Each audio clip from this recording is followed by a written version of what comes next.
Me këtë hapësirë në Obiliq, krejt pranë termocentralit Kosova B, do të duhet ishte ndërtuar edhe giganti termocentrali Kosova E, ose Kosova C, që këtë vit do të fillonte prodhimin. Vlera e investimit parashihet ishte 1 miliard euro, dhe investimi nuk do t'i kushtonte Kosovës asgjë, pasi do të ishte investim privat nga kompania amerikane Contour Global.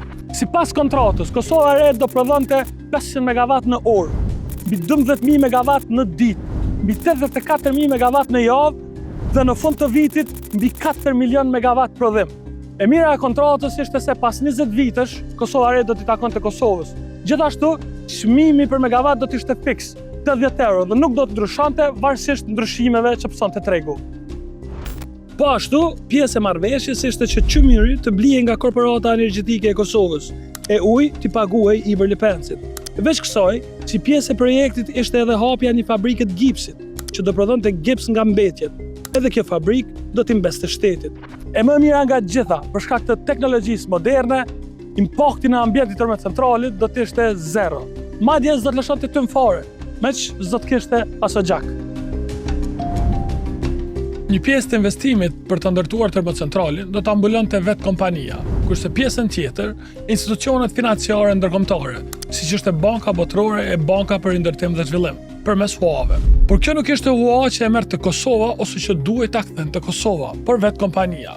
Kosova thjesht duhet garantonte kompaninë që do ja blinte të gjithë energjinë që e prodhonte. Çmimi do të ishte fiks 80 euro megavati. Sa për krahasim, sot Kosova blen megavatin edhe deri me 800 euro, e ndonjëherë edhe më shumë. Siç parashihej, Kosova formoi edhe një ndërmarrje quajtur Ndërmarrja e Re Kosovare e Energjisë, përmes të cilës do ta blente energji nga Contour Global e më pas do ja shiste Keskos, as sa kishte nevojë. Pjesën tjetër mund ta shiste ku donte. Po ashtu, përmes një procesi që quhet kogenerim, ku bashkë me energjinë elektrike prodhohet edhe energji termike, me Kosovën e Re do futeshin në ngroje edhe rreth 20.000 konsumatorë në Prishtinë, në Obiliq e fushë Kosovë. Në anën tjetër, kompania Contour Global, kompania amerikane me renome ndërkombëtare, që në kohën kur u përfshin Kosovë ishte aktive edhe në 80 projekte të tjera energjetike në botë, do e jepte qysh start komunës Obiliqit plot 10 milion euro për projekte që ndihmojnë në ambient.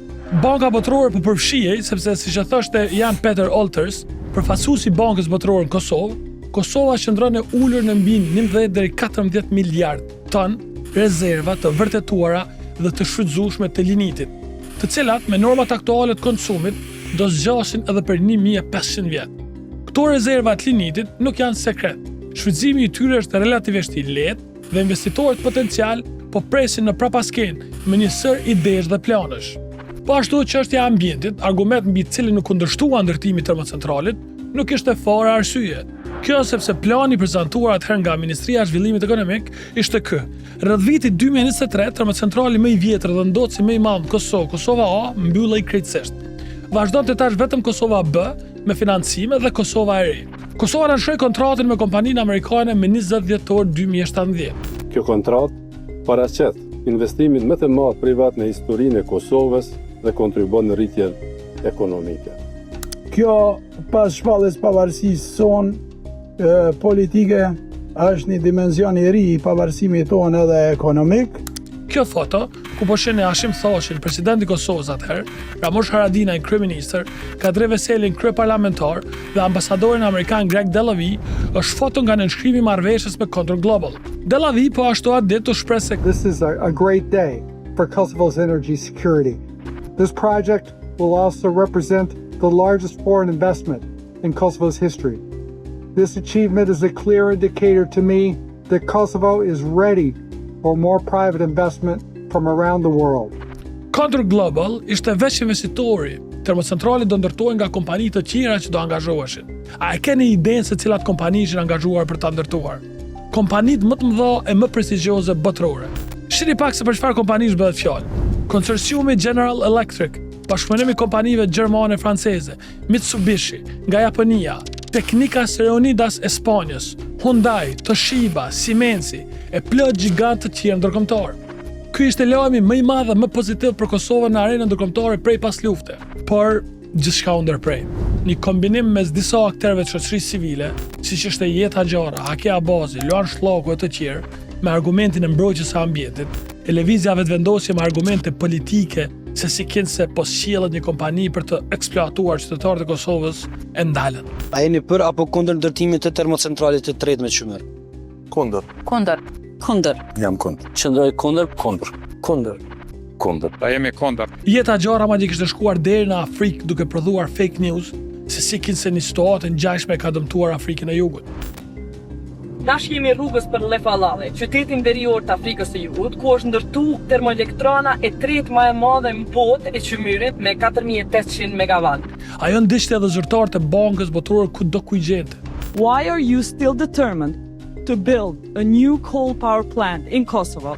Vetëvendosja vazhdimisht publikonte e mbante konferenca kundër. Në parlament po ashtu, kërkoi edhe rrëzimi i qeverisë për këtë kontratë me kompaninë amerikane. Hajde i ndalim tash, hajde bashkë. Penalim zajednisën, penalim kontër globalin. Kjo na duhet. Ramush Haradinaj, atëherë kryeministër, mundohej ta binte popullin se nëse nuk ndërtohet termocentrali, Kosova do mbetet e varur nga Serbia. Por kot. Nuk mundesh libur me ik, të vërtetësh, që nëse se ndërtojmë nani kapacitet që blejmë qëtu për skajt, nuk blejmë Shqipni. Une po ju thamë ju që ju po livni me blejë në Serbi rrymen, që ka që është kjo? Ja e një ka e lipni se po doni ju, ja po dojnë që ta që ju kanë financu, janë sekserat i konë. Njëjtë edhe me Emri Krasniqi, atëherë përfaqësuesi i Partisë Demokratike të Kosovës në parlament. Por prap kot. Mos ndërtimi këtyre kapaciteteve do të nënkuptonte ekspozimin e vendit në mënyrë të pamëshirshme ndaj tarifave të importit. Populistët dhe ata që dëshironin Kosova të mos pavarësohet me energji dhe të vazhdonte varësinë nga Serbia, fituan. Banka botërore u tërhoq. Por përkundër kësaj, kompania amerikane e tha se do të vazhdojë investimin. Megjithatë, në Kosovë pati zgjedhje. Vetëvendosja doli e tha se nga veprimet e para që do bënte, ishte ta prish kontratën. Kështu edhe investitori amerikan u tërhoq. Situata politike në Kosovë që nga korriku, formimi i qeverie të udhëhequr nga një kryeministër që kundërshtoi publikisht projektin dhe mos veprimi i qeverisë e ka bërë të pamundur që projekti të përmbush detyrimet e kërkuara, thuaj në njoftimin e Contour Global. Për shkak se nuk i qëndruan kontratës, Kosova u hodh në arbitrazh ndërkombëtar nga kompania amerikane dhe e humbi rastin, duke u detyruar të paguante dëmshpërblim prej 20 milion eurosh. Qeveria e Albin Kurtit pa bërzë i pagoi. Sot pëndojmë mjetet për arbitrazhin që kompania Contour Global ka fituar ndaj Kosovës. Duke pas parasysh atë kontrakt, siç e tha dhe ministri Murati, kjo megjithatë është e keqja më e madhe. Kosova sot nuk e ka ndërtuar asnjë kapacitet nga energjia e ripërtërishme, siç thuhej. Kosova A, ndodhet si më i madh në Evropën juglindore, vazhdon të prodhojë ndot ambientin. Dhe Kosova mbetet krejtësisht e varur nga Serbia për import të energjisë. Forcat e errëta fituan. Jeta gjara më kur s'u marr me çështjet e energjisë, as të ambientit. Qeveria e vetëvendosjes kur nuk ndërtoi ndonjë kapacitet të ri, e kompanitë që fitojnë qindra miliona nga importi i rrymës nga Serbia vazhdimisht dalin të lidhura disi me vetëvendosjen, duke filluar nga vetë ambasadori i Kosovës Kroaci Martin Berishaj, derisa çmimi i rrymës kur s'ka qenë më i shtrenjtë në Kosovë. Më vonë kam kuptuar se Agjencia Kosovare e Inteligjencës kishte gjetur se një grup njerëzish në Kosovë kishin marrë parat majme nga kompani ballkanike, kryesisht serbe, për të kundërshtuar ndërtimin e termocentralit të ri e për të bindur popullin në Kosovë se nuk duhet ndërtuar. Informata do duhet gjendshën edhe sot në AKI nëse tashmë pushteti nuk i ka zhdukur dika, siç ka zhdukur të dhënat e dyshimta për Martin Berishaj. Kjo është një nga historitë më tragjike të Kosovës. Një termocentral që do stabilizonte vendin, bërë të pëlqyeshëm për investime ndërkombëtare, shkëputur përhershëm nga varësia energjetike nga Serbia dhe krijimi i kaq shumë vendeve të punës e impakti aq i madh në ekonomi, u kthye në një nga kronikat më të tmerrshme të Kosovës pas luftës, ku fuqitë e liga e financimet të mëdha të dyshimta e bindën popullin e shkret dhe fituan kundrejt argumentit të vërtetës dhe zhvillimit.